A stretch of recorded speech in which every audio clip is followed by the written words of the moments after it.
Climate Change Talk. I'm Shakara Bent. I'm from the group of Democratic Republic of Congo.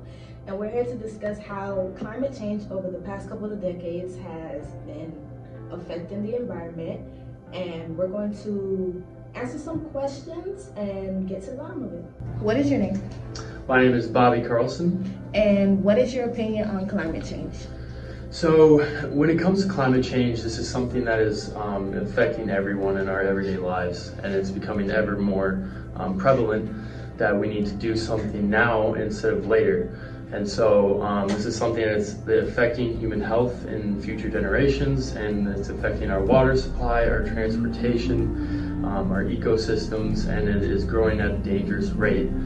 And I think if the opportunity that we have now, and if we take that opportunity and take action and do something about it, we can really reverse the negative effects instead of waiting until the future and it's where it's too late.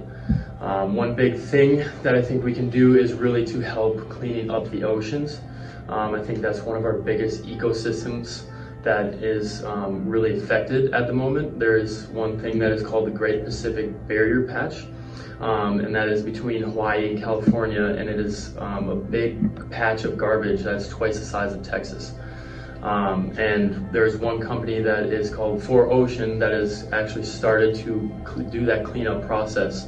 But I think that if more people were get involved, that would be a quicker process to clean that up and get rid of all that garbage in our ocean and clean up the ecosystems and basically get a healthier ocean out of that. What's your name? Dylan Hain. And how can you help with climate change in your everyday life?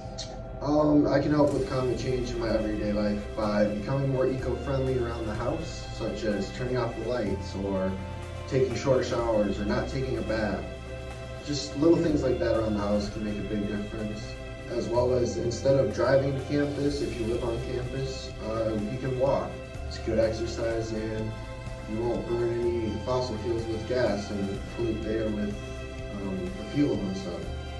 You can also cut back on eating processed meats because the factories that process it give off pollution which affects the environment and ozone, and it can really damage our ozone layer that protects us from the sun, creating hotter temperatures and ultimately, like I said before, melting glaciers and increasing sea levels.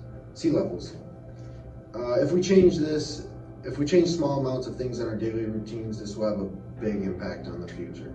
Evan Manfredis. And in what ways has climate change become disruptive to the environment? Well, first of all, it's irreversible, so that automatically makes it destructive.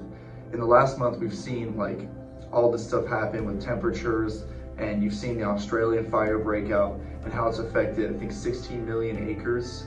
So that's a lot of animal displacement, a lot of displacement of also humans, and it wrecks like cities and villages. And so that's a big cause as to why this kind of climate change can be destructive, I guess. And as long as we're talking about displacement, an example of that would be killer whales.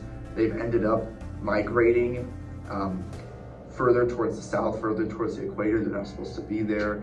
More and more of them have been spotted around there. They're supposed to be up north near like Greenland, Canada, etc. And speaking of Greenland, it's melting at the very top. It's going to open up this trade route. So Russia and the US, they're going to start competing for that trade route. And as far as we're talking about melting, South Florida is also probably going to be underwater by 2100 or in about 100 years. So that's a problem. Beach erosion is like the main cause of that, because I've been to Naples how many years now, and each year the erosion just gets worse and worse and worse until there's basically no room to walk on the beach anymore, especially in Naples. And hurricanes have been worse than ever. Like Hurricane Irma was breaking records. Seems like every hurricane now is breaking records, and it keeps on destroying and laying waste to the Caribbean. And so that's a big problem. And until we fix this climate change problem, we're going to have worse and worse disasters, I think. What is your name? Quinn Barry. And what are some of the effects climate change has on the environment? To begin, change is going to continue throughout this century with climate change. if we don't begin to do things about it, begin to make a change.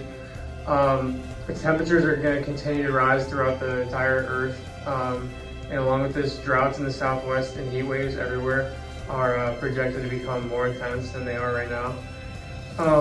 Sea levels are expected to rise between 1 and 4 feet within the next 80 years, which 1 foot isn't really like a lot when you think about it, but that's a huge number compared to like the way that it's been in the past.